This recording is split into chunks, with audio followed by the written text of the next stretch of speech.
Friends, welcome to our channel. நான் உங்கள் Hema, reiki master, flower therapist and tarot reader. இன்றைக்கி நம்ம சத்குருவின் ஆசிர்வாதம், ஓகேவா, அவரோட ஆசிர்வாதம் இன்றைக்கி உங்களுக்கு எப்படி இருக்குது? இது நீங்கள் சாய்பாபாவை நினச்சிக்கலாம், இல்லை கணக்கம்பட்டி அப்பாவை நினச்சாலும் ஓகே தான், ரெண்டு பேரும் ஒன்று தான். ஓகே, வாங்க. இப்போ இந்த ரீடிங் ஒரு ஷார்ட் ரீடிங்காக தரேன்.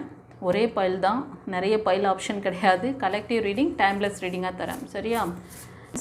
இன்றைக்கி உங்களுக்கு சத்குரு என்ன சொல்கிறார் அப்படின்னா, நீங்கள் சில விஷயங்கள் சாதிக்கணும், உங்களோட வேலையை ஒரு சாட்டிஸ்ஃபேக்ஷனாக பண்ணணும், அது மாதிரி ஒரு படிப்பு சம்மந்தமான விஷயங்களுக்காக ட்ரை பண்ணுறீங்க.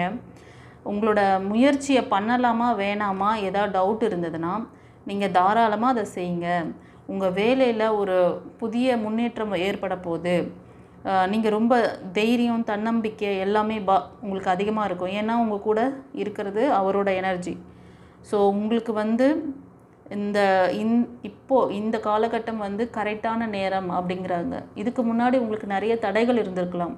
அது உங்கள் பிஸ்னஸில், உங்கள் ஜாபில் ஏதாவது ஒரு புதிய முயற்சிகள் நீங்கள் ட்ரை பண்ணுறது, ஒரு இன்வெஸ்ட்மெண்ட் பண்ணுறது, இதெல்லாம் ரொம்ப ஏதோ ஒரு லேகிங் நீங்கள் ஃபேஸ் பண்ணியிருப்பீங்க. அதனால் இப்போ திரும்ப ஒரு ஆக்ஷன் எடுக்கிறதுக்கு ரொம்ப யோசனையில் இருப்பீங்க. பண்ணலாமா வேணாமா, இதை பண்ணால் சக்ஸஸ் ஆகுமா அப்படின்னு சொல்லிட்டு. அந்த வேலையை நீங்கள் பண்ணிங்கன்னா கண்டிப்பாக சக்ஸஸ் ஆகும். ஆனால் உங்களை சுற்றி இருக்கிறவங்க உங்களுக்கு ஒரு பொய்யான முகங்களாக இருக்காங்க. உங்களை ரொம்ப ஏமாற்றுவாங்க. அவங்கக்கிட்டேருந்து கொஞ்சம் கேர்ஃபுல்லாக இருங்க, ஓகேவா? அந்த ஒரு கைடன்ஸை கொடுக்குறாரு.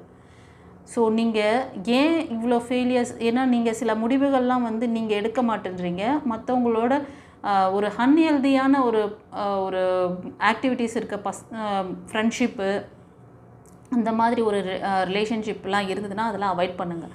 அவங்க உங்களுக்கு நல்ல விஷயம் சொல்லித்தரல. அவங்களோட சேர்ந்தீங்கன்னா நீங்களும் சேர்ந்து கெட்டு போயிடுவீங்க. ஏதோ ஒரு அடிக்ஷன், ஏதோ உங்களை தவறாக யூஸ் பண்ணுறாங்க, உங்களுக்கு தப்பாக கைட் பண்ணுறாங்க.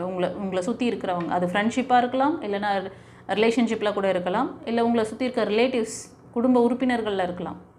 ஓகேவா? புரியுதா நான் என்ன சொல்கிறேன்? கணவன் மனைவி, லவ்வர்ஸ், இல்லைனா ஃப்ரெண்ட்ஸ், இல்லைனா குடும்ப உறுப்பினர்கள், அந்த மாதிரி யாரும் உங்களை சுற்றி இருக்கிறவங்க உங்களுக்கு ஒரு தப்பான வழியை டைரக்ஷனை காமிச்சு உங்களை கொஞ்சம், அதாவது ராங் டைரக்ஷன் போகிற மாதிரி இருக்குது. அதை அவாய்ட் பண்ணிவிடுங்க, சரியா?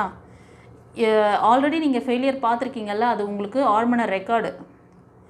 இந்த விஷயத்துலேருந்து, இந்த ஃபெயிலியர்லேருந்து உங்களை யார் மேலே தூக்கி உங்களை இப்போ ஒரு புதிய முயற்சி பண்ண போகிறீங்க. இதுக்கு இப்போ இவங்ககிட்ட கேட்கலன்னா நான்